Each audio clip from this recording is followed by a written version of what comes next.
सभी को हमारी राम राम। तो दोस्तों, आज हम आपको दिखा रहे हैं स्वामी विवेकानंद जी की जयंती का कार्यक्रम जो कि विश्व स्थली में हो रहा है। तो आप देख सकते हैं सामने। तो इस एपिसोड में सिर्फ हमने आपको डिबेट्स दिखाई हैं। तो अगले एपिसोड में हम आपको पूरा कार्यक्रम दिखाएंगे, इसलिए जुड़े रहें हमारे साथ मल्टी इन्फॉर्मेशन चैनल और सब्सक्राइब करें हमारे चैनल को।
आप श्री अजीत सिंह बड़वाल,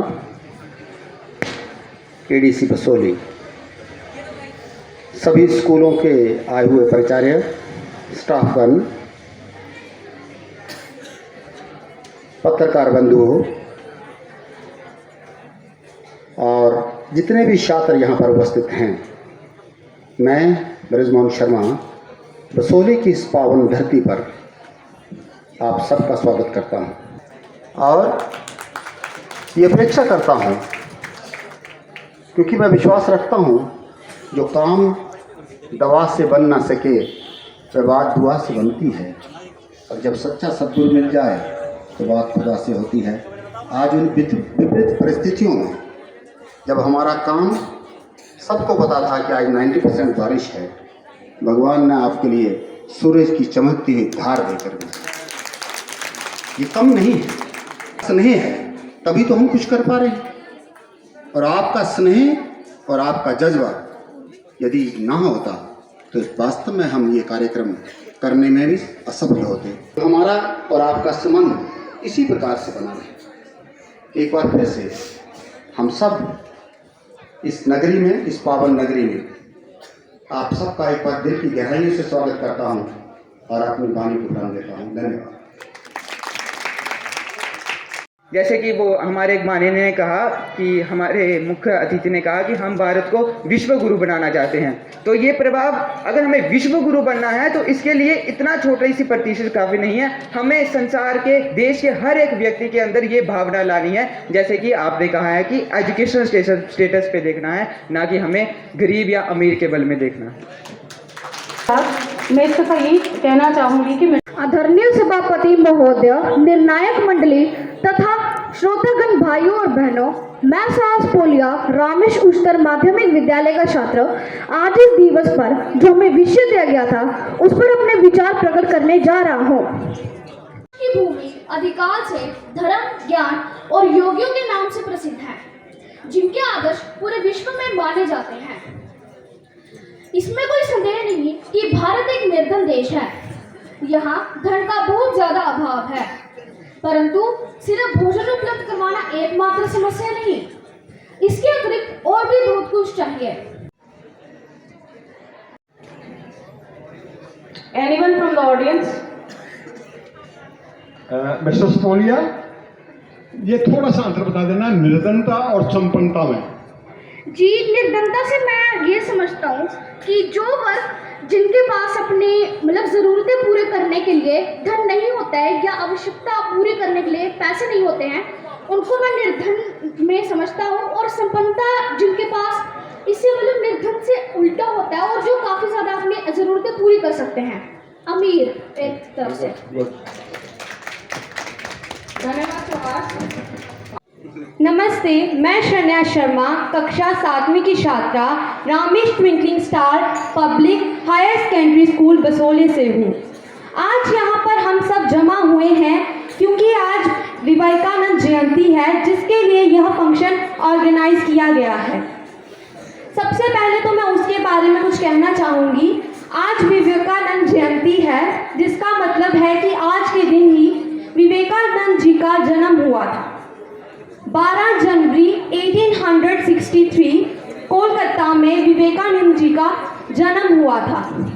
विवेकानंद जी एक महान संत होने के साथ साथ एक महान देशभक्त, विचारक और लेखक भी थे। उनका वास्तविक नाम नरेंद्र दत्त था। ऐसा जहाँ तक मुझे जानकारी है, ऐसा बताया जाता है कि उनकी यात्रा के दौरान उन्हें स्वामी विवेकानंद का नाम प्राप्त हुआ था और यह नाम उन्हें महाराजा अजीत सिंह द्वारा दिया गया था 1893 में। जो उनकी यात्रा के दौरान उनकी मुलाकात रामकृष्ण परमहंस से भी हुई थी। फिर क्या हुआ था कि जो रामकृष्ण परमहंस थे, उन्होंने स्वामी विवेकानंद को अपना शिष्य बना लिया था और जो स्वामी विवेकानंद जी थे, उन्होंने अपने गुरु की मृत्यु तक उनका साथ दिया था। अब जो है, मैं अपने विषय पर लौट कर आना चाहूँगी कि किस प्रकार जिस प्रकार जो गरीबी है वो हमारे देश की विकास को रोक रही है। सबसे पहले गरीबी होता क्या है?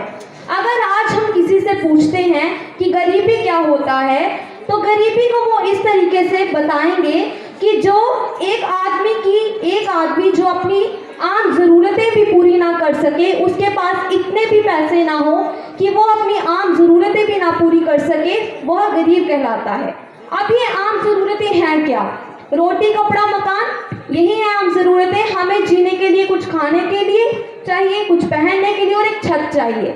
जो आदमी यह चीज़ें भी अफोर्ड नहीं कर सकता है, उसे हम गरीब कहते हैं। पर मेरा यह मानना है कि आज भी आप देखते हो, आज जो भी महान हस्तियां हैं, हम अपने पीएम को देख सकते हैं। जितने भी आज ऊपर में सितारे बाहर आए हैं, वो अब ओवरऑल जो है एक गरीब फैमिली से ही बिलोंग करते थे। मेरा मानना यह है कि जो गरीब लोग होते हैं, वो उनमें बहुत ज़्यादा काबिलियत होती है। अगर उन्हें एक प्लेटफॉर्म दिया जाए तो वह बहुत कुछ कर सकते हैं। अब यहाँ पर है कि एक पॉइंट आता है कि गरीबी आई कहाँ से, ऐसा क्या हुआ? अगर हम अपने इतिहास में देखें तो जो ब्रिटिशर्स थे, वहाँ से ये पहले शुरुआत हुई थी। जो ब्रिटिशर्स थे, उन्होंने क्या किया था कि उन्होंने हमारी जो इंडियन इंडस्ट्रीज वगैरह थी, उन्हें रोकना बंद कर दिया था और लोग जो थे वो अनएम्प्लॉयड हो गए।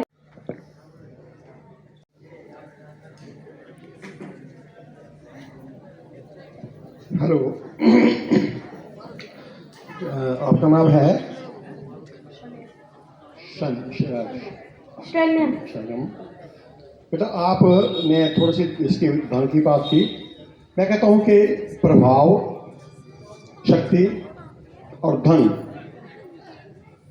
आज के युग में ये तीनों ही लोगों को रिस्पेक्ट दिला रहे हैं, लोगों को ऑनर दिला रहे हैं।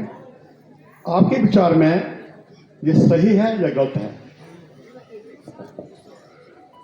अगर देखा जाए तो जो धन है वो भी जीने के लिए बहुत ज़रूरी है, किंतु मेरे हिसाब से आदमियों को उनके धन के हिसाब से नहीं, उनकी काबिलियत के हिसाब से जज किया जाना चाहिए।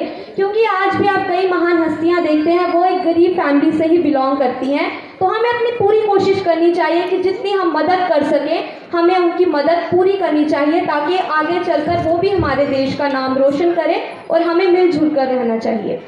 Thank you. धन्यवाद। स्वामी विवेकानंद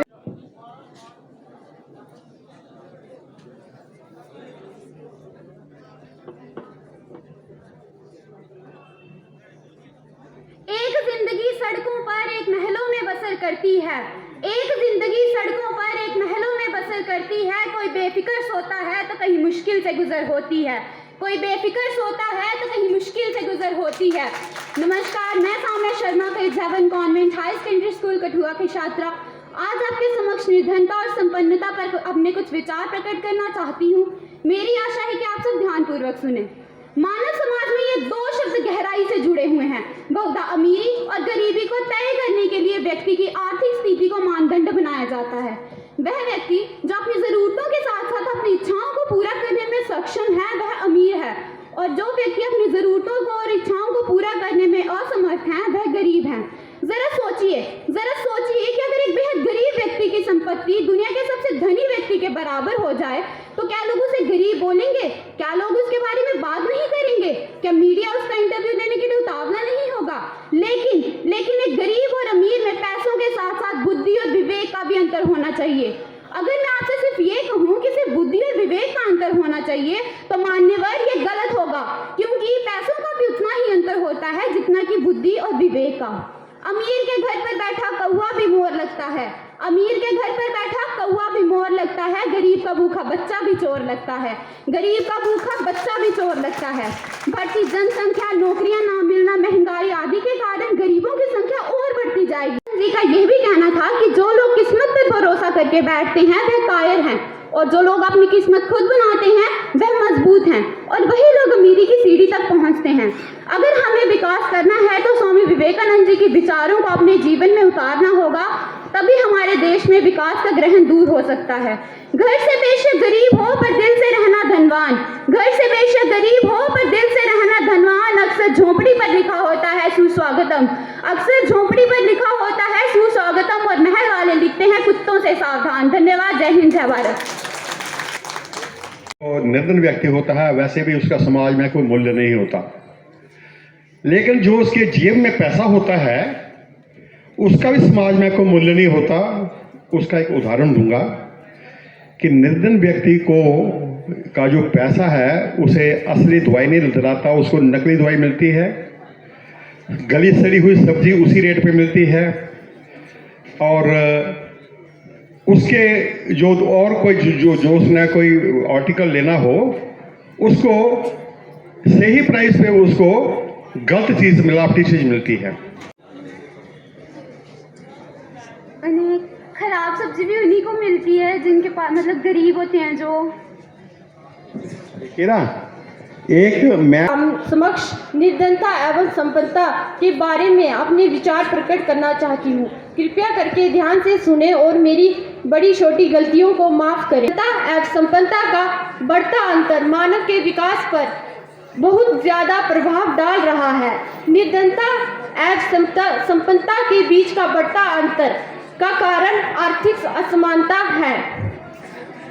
आर्थिक असमानता सिर्फ भारत में नहीं बल्कि पूरी दुनिया में बढ़ती जा रही है।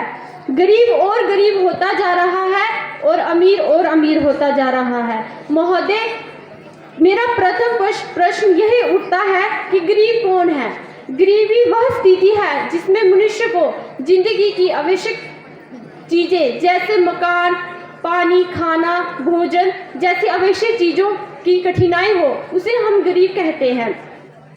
जब वह अपनी ज़रूरतों को पूरा ना कर सके उसे हम गरीब कहते हैं। बढ़ती हुई गरीबी मानव के विकास में एक बहुत बड़ा ग्रहण डाल रही है। मैं छत्रपति शिवाजी महाराज और सम्राट अशोक जैसे राजा थे। मैं उस देश की नागरिक हूँ जहाँ हर 50 मील पर रूप, पहनावा, मजहब बदल दिया जाता था। मैं उस देश की नागरिक हूँ जहाँ डाल डाल पर सोने की चिड़िया को पाया जाता था। मैं उस देश की नागरिक हूँ जिसे भूगोल के पहले इस ब्रह्मांड का भूगोल समझ में आता था। नमस्कार प्रिय महोदय, अध्यापक, शिक्षकगण, मेरे प्रिय मित्रों एवं मेरे साथियों, मैं दृष्टि शर्मा, कक्षा 11वीं की छात्रा, आप सभी लोगों के समक्ष निर्धनता और संपन्नता पर व्याख्या प्रस्तुत करना चाहती हूँ। कृपया करके मेरी ये व्याख्या आप सभी लोग ध्यानपूर्वक सुने। निर्धनता और संपन्नता। निर्धनता का अर्थ है गरीबी और संपन्नता का अर्थ है अमीरी। मुझे यदि दूसरा जन्म मिला तो मैं परमात्मा से कहूंगी, हे मालिक, आप मुझे किसी कारखाने का मजदूर या खेत खलिहान का किसान बनाना, आपने मुझे निर्धन बनाया तो मैं समझूंगी वरदान मिला। धन का अभिशाप तो मैं इसी जीवन में भोग रही हूँ। उक्त शब्द संसार के प्रथम गणपति अमेरिका निवासी हेनरी फोल ने अपनी डायरी में लिखे हैं। निर्धनता क्या है हमारे विधानों के अनुसार अपनी रोजमर्रा की आवश्यक जरूरतों को पूरा न कर पाना निर्धनता है, परंतु इस तथ्य को हमारे समाज आसपास के लोगों ने तोड़ मरोड़ कर कुछ और ही बना दिया है। यदि हम अपने आसपास के लोगों की सुने तो निर्धनता वह है जो हमारे ऐशोरामों में कमी लेकर आए।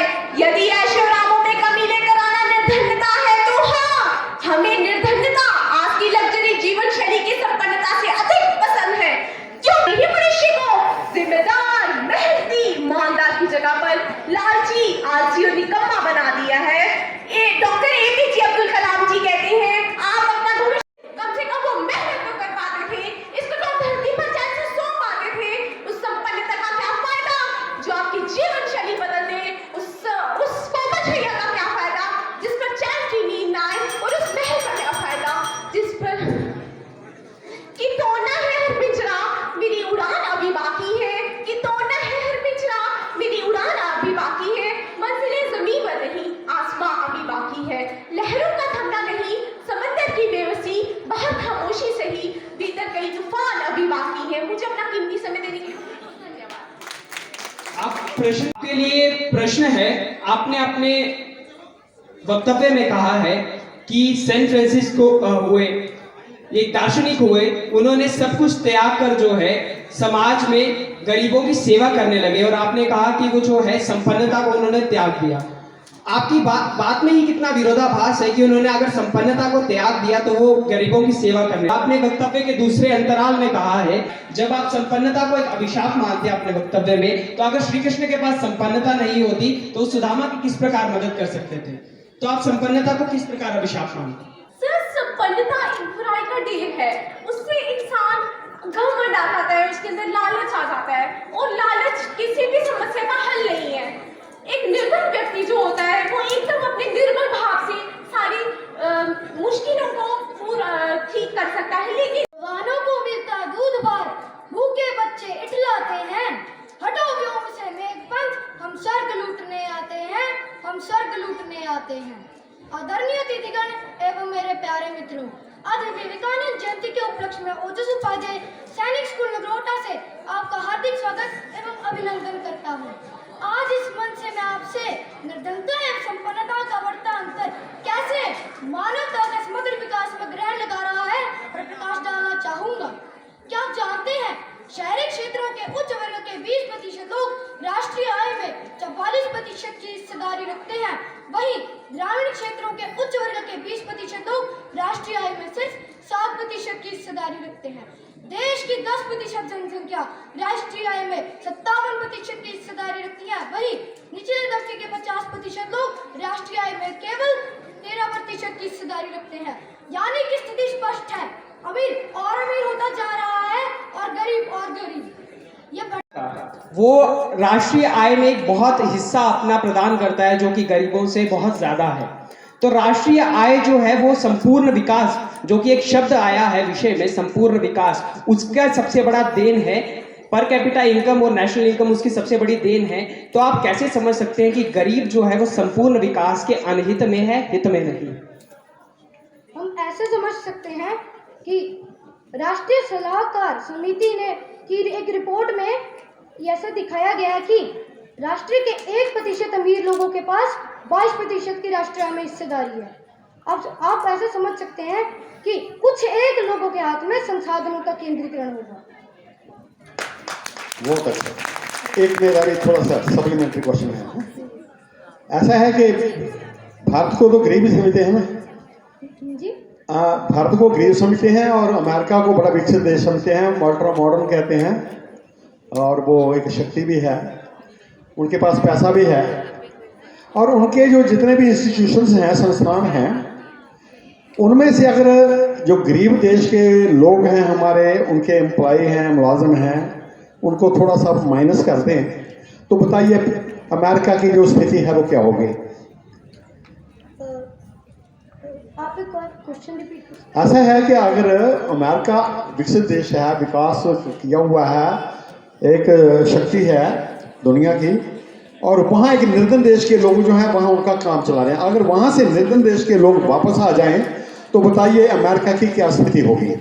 ये अमेरिका की स्थिति उस वक्त ऐसी होगी कि जो उसकी जीडीपी है वो गिर जाएगी, क्योंकि सिर्फ निर्धन लोग ही उसको चला रहे हैं। आपने जैसा कहा, अगर निर्धन लोग ही वापस आ जाएंगे तो कैसे उसकी चलेगी स्थिति। ठीक, इसका मतलब है निर्धनता अभिशाप नहीं है।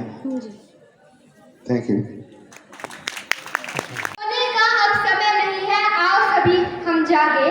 सोने का अब समय नहीं है, आओ सभी हम जागे। गरीबी पर लगाए प्रतिबंध, गरीबी पर लगाए प्रतिबंध, सुख समृद्धि की दौलत की ओर भागे। गरीबी ने छीन लिया जीवन का चैन, हालात हमें नोचेंगे, पेट भरने के लिए हम सोचेंगे। यदि हमें कुछ ना मिला, यदि हमें कुछ ना मिला, तो हम हिमालय को भी नोचेंगे, तो हम हिमालय को भी नोचेंगे।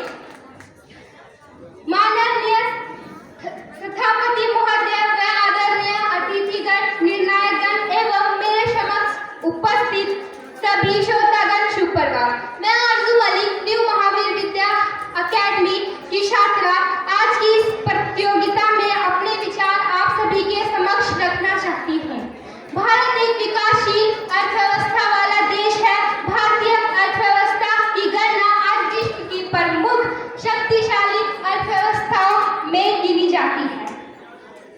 अर्थव्यवस्था के विकास से जहां एक और आर्थिक विकास की उच्च दिशाएं प्राप्त हुई, वहीं दूसरी ओर कई चुनौतियां भी उत्पन्न हुई, जैसे गरीबी, व्यापक बेरोजगारी, बढ़ती महंगाई। इन सभी आर्थिक चुनौतियों में सबसे गंभीर है गरीबी की समस्या। तो अब हम सबसे पहले जानते हैं कि गरीबी क्या है। मेरा मत है यहाँ बैठे सभी लोग जानते होंगे कि गरीबी क्या है। धन का अभाव गरीबी को जन्म देता है। अंतर मानवता के समग्र विकास में ग्रहण लगा रहा है, पर अपने विचार लेकर प्रस्तुत हुई हूँ। स्वामी जी ने शिक्षा, समाज, चरित्र निर्माण एवं संपत्ति को बहुत ही विस्तृत एवं गहरे आयामों से विश्लेषित किया है। भारत के ही नहीं बल्कि विश्व के युवाओं के लिए इनके विचार प्रासंगिक एवं अनुकरणीय है। आज के पथभ्रष्ट एवं विखंडित समाज को जोड़ने के लिए इनके विचार अनुकरणीय एवं प्रेरणादायी हैं। स्वामी जी ने कहा था कि हमें याद रखना चाहिए कि देश झोपड़ियों में रहता है, और जब तक यह लोग शिक्षित और पोषित नहीं होते, तब तक हमारा और हमारे देश दोनों का ही विकास नहीं हो सकता। स्वामी जी ने कहा था कि हमारा मिशन इन गरीब और मजदूर वर्ग के उत्थान के लिए है। स्वामी जी का कहना था कि मैं उस ईश्वर में विश्वास नहीं रखता जो कि मुझे यहाँ पर रोटी नहीं दे सकता और मुझे स्वर्ग में आनंद दे रहा है। समाज के समग्र विकास के लिए गरीबों व मजदूरों दोनों का उत्थान ही बहुत जरूरी है, तभी हमारा देश आगे बढ़ पाएगा। निर्धनता एवं संपन्नता के अंतर को दूर कर मानवता के समग्र विकास के लिए स्वामी जी ने शिक्षा को एक अचूक अस्त्र माना है। उनका मानना था कि शिक्षा से ही हम सबका प्रतिबल हो सकता है। समाज में प्रत्येक शिक्षित व्यक्ति आत्मनिर्भर बनकर गरीबों व मजदूरों के उत्थान में योगदान दे सकता है। शिकागो की धर्म सांसद में भाग लेने जब स्वामी जी अमेरिका जा रहे थे, तो जहाज में उनके साथ जमशेद टाटा भी थे। आर्थिक नीतियों पर बात करते स्वामी जी ने उन्हें एक सलाह दी कि वे भारत में ही चीजें बनाए और बेचे, जिससे कि वहां के मजदूरों और गरीबों दोनों का उत्थान होगा। हमारे देश में गरीबी एक बड़ी समस्या है। इसके समाधान के लिए स्वामी जी ने एक नारायण सिद्धांत का प्रतिपादन किया, जो कि हमें निस्वार्थ गरीबों की सेवा करने के लिए प्रेरित करता है। महात्मा गांधी और मदर टेरेसा जैसी ऐसी कई हस्तियों ने इसी सिद्धांत की राह पर चलकर मानवता की सेवा की। हमारे देश में अधिकांश लोग कृषि पर निर्भर हैं। स्वामी जी के समय में भी कई किसान कई तरह की समस्याओं से जूझ रहे थे। इससे समाधान के लिए तथा उन किसानों के कल्याण के लिए स्वामी जी ने कहा कि शिक्षा ही इनका उत्थान कर सकती है। निर्धनता एवं संपन्नता के अंतर को कम कर मानवता के समग्र विकास हेतु उन्होंने युवाओं को उपदेश दिया कि कर्म करो और उसे ही अपना धर्म मानो। उन्होंने अथर्ववेद के एक मंत्र का उदाहरण देते हुए कहा कि शतहस्त समाहर सहस्त्र हस्त से कर, यानी 100 हाथों से कमाओ और 1000 हाथों से उसे बांटो। स्वामी जी का मानना था कि समाज का समग्र विकास उसकी महिलाओं की स्थिति पर निर्भर करता है।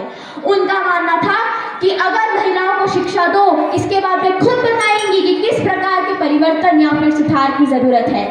हमारे देश के युवा समाज का आपसे प्रश्न करना चाहूंगा कि आपने कहा कि विवेकानंद जी के मूल्य जो है, विवेकानंद जी के सिद्धांत जो हैं, जो उनके विचार हैं, वो भारत में भारत से ही आए, क्योंकि वे भारत से ही निवास रखते थे। और मैं ये मानता हूँ कि उनके जो विचार हैं वो भारत में ही सबसे ज़्यादा सुने और उनका अनुसरण भारत में ही सबसे ज़्यादा होता है। परंतु जो पाश्चात्य संस्कृति है और पाश्चात्य अनुसरण करने वाले देश आज भी भारत से विकास की पद्धति पर आगे हैं। वे विकास पूर्ण देश है, हमारा भारत विकासशील देश है, अभी विकास के उस पटल पर पहुंचा नहीं है। तो ये विरोधाभास क्यों?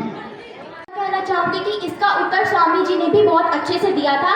उनका मानना था कि भारत में एक बहुत बड़ी समस्या है। वो समस्या यह है कि हमारे भारत में समाज का एक वर्ग ऐसा है जो बहुत ही ज़्यादा पिछड़ा है, जो कि गरीब और मजदूर का वर्ग है, और एक वर्ग है जो कि बहुत ही आगे निकल चुका है। हम अब खुद ही उस गरीब समाज को मौका ही नहीं देते कि वह मूल समाज में अपनी जगह बना सके।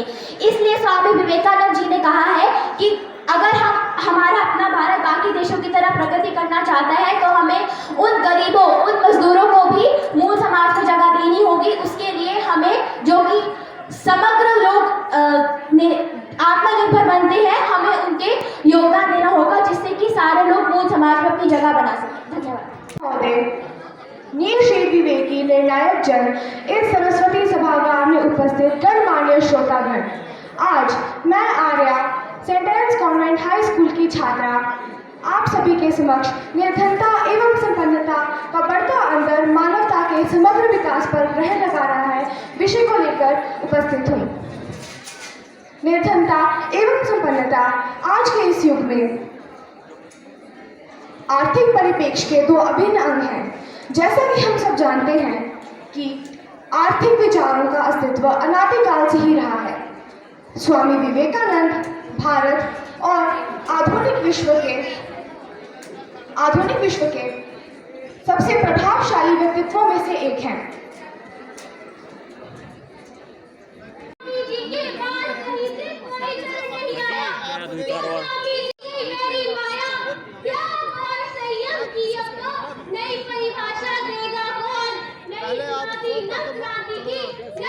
समझने की कोशिश की और ना ही पहचानने की चेष्टा। जी हाँ, मैं बात कर रही हूँ निर्धनता एवं संपन्नता का बढ़ता अंतर जो मानवता के समग्र विकास पर ग्रहण लगा रहा है। एक महान संत द्वारा पंक्तियां मेरे जहन में आ रही हैं कि मानव को मानव प्यारा, एक दूजे का बने सहारा। मानवता माने किसी के प्रति सहानुभूति, क्षमा, दया, करुणा का भाव रखना। आज इस महान संत को पूरा विश्व समर्पित है, तो जिनका पावन जन्म दिवस पूरे भारतवर्ष में युवा दिवस के रूप में मनाया जा रहा है। जी हाँ, वो है स्वामी विवेकानंद। स्वामी जी के अनुसार लोक मंगल की कामना अर्थात मानवता हमारे जीवन का प्रथम उद्देश्य हो। गहराई से यदि मानवता की दृष्टिकोण से देखें तो सभी मनुष्यों को गौरव और अधिकार के मामलों में जन्मजात स्वतंत्रता और समानता प्राप्त है। उनके साथ जाति, वर्ग और संपत्ति या कोई भी संस्था, किसी के साथ भी भेदभाव नहीं किया जाना चाहिए। जब समाज का बहुत बड़ा भाग न्यूनतम जीवन स्तर से वंचित होकर निर्वाह स्तर पर गुजारा करता है तो उसे व्यापक निर्धनता कहा जाता है। बड़ी विडंबना है कि समाज में काबिलियत को कुचलकर जो दब रहा है उसे और दबा दिया जाता है, और जो पहले से संपन्न है उसे और प्रगतिशील बना दिया जाता है। क्यों नहीं कर पाता? पढ़ाई पूरी क्यों नहीं कर पाता? ना कोई सरकारी अधिकारी, ना कोई नेता, ना कोई और, कोई भी इन आर्थिक रूप से पिछड़े लोगों को ऊपर उठाने में सहायक सिद्ध नहीं हो पा रहा। वही स्वामी विवेकानंद, जिन्होंने अपना सर्वोच्च में युद्ध की स्थिति उत्पन्न हुई है। मान्यवर अगर आंकड़ों की तरफ नजर घुमाएं तो यूरोप और उत्तर अमेरिका की जनसंख्या विश्व की 20% है, लेकिन उनकी वैश्विक धन 67%। वहीं अपने पड़ोसी देश चीन की बात करें तो वहां की जनसंख्या 20% की है, मगर उनका वैश्विक धन 8%। और अब आपको संपन्नता और निर्धनता का गहरी खाई के बारे में समझ आएगा जब आप जानेंगे कि भारत और अफ्रीका जैसे देशों की जनसंख्या 30% है, पर वहां का वैश्विक धन केवल 2%। ये गरीबी घर से गिरी घर में पैदा होने के बावजूद आज आसमान के ऊपर तारों की तरह टिमटिमा रहे हैं। बताइए दो शब्दों में। ये सभी जो महान आत्मा का आपने नाम लिए, ये सभी इन्होंने कोई धन का लालच को नहीं किया, इनका कोई मकसद नहीं था धन कमाने का। इन्होंने मेहनत